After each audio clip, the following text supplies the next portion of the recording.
Всем добрый день, меня зовут Айсена Сыроватская, я основатель книжного магазина Starbucks, предприниматель, маркетолог. И поскольку по основной своей специальности я филолог, я всю предпринимательскую жизнь, скажем так, учусь, познаю новое. И в первую очередь, конечно, мне кажется, надо читать книгу не только деловую, практическую, но в первую очередь по устраиванию своей жизни. Потому что, чтобы быть предпринимателем, нужно иметь на самом деле четкую цель, понятный результат. Вот. И первая книга, которую хочу посоветовать, это «Просто космос». Книга про то, как управлять своей энергией.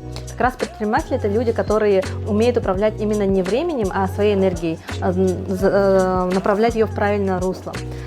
Вот, Катерина Ленгольд «Просто космос».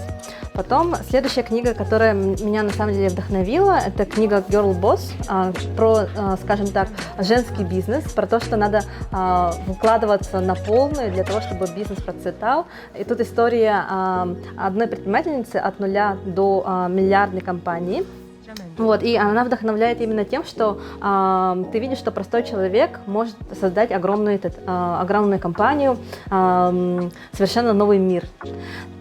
Также вообще меня вдохновляют книги типа вот есть идея или запас, доставляя счастье, да, потому что здесь описываются корпоративные ценности. Это как раз то, что должно быть на самом деле у любой компании, если она хочет быть успешной. Да? Здесь принципы IKEA, здесь принципы компании запас. Да? И они известны именно тем, что они умели делать вау-эффект, они очень клиентоориентированы и умеют действительно удивлять своего клиента.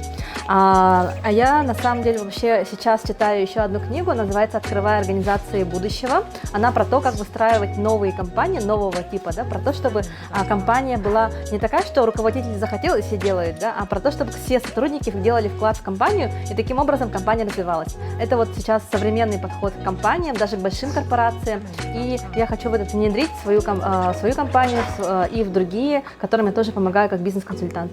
Вот, в общем, советую эти книги, вообще развивайтесь, потому что предприниматель такая профессия, в которой нужно постоянно быть начеку, все время изучать книги, все время читать новое, узнавайте, познавайте.